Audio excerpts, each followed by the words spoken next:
also like what is healthy in some ways. Like we think that certain things are healthy because maybe that's normalized. But again, like so I wanted to talk to you, I feel like I'm jumping ahead now, but I just love your reels and how informative they are, and like there's something about your reels that really like stick with me, like the information, and it just like helps me. It's like, yeah.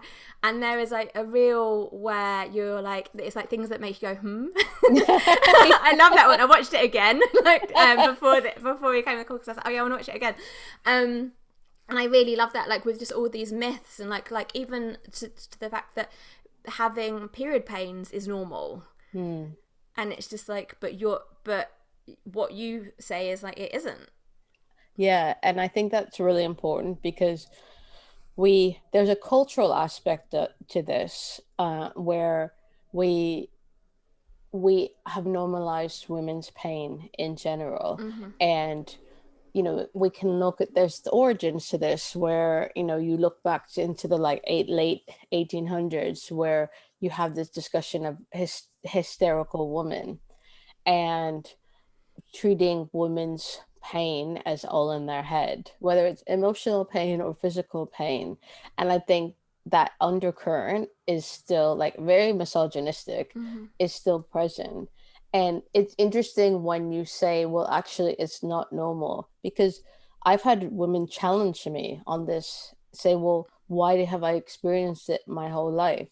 And I make the comparison to like a broken leg, that's very painful, or like a heart attack, which some women experience period pain that is equivalent to a heart attack.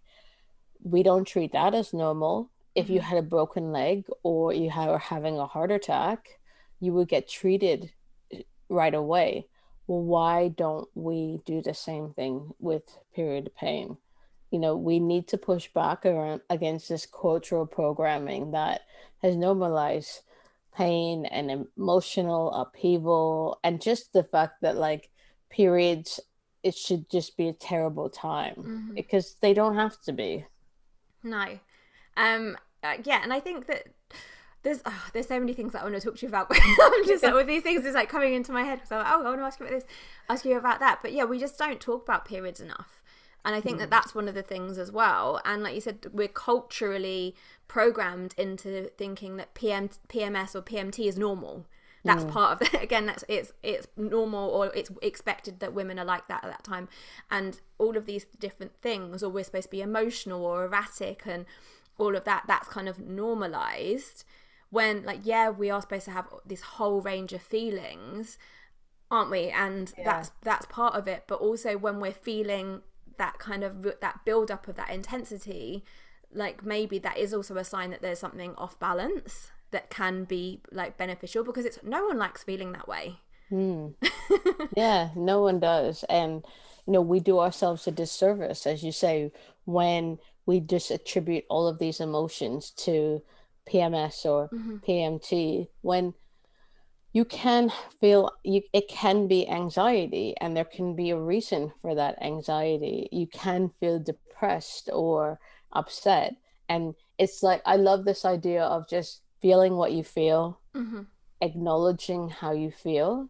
And then if you start to notice patterns where you say, like a week before your period, you notice that you feel this anxiety drifting in, and you can start to kind of name the anxiety and notice the effects on you. What is it like?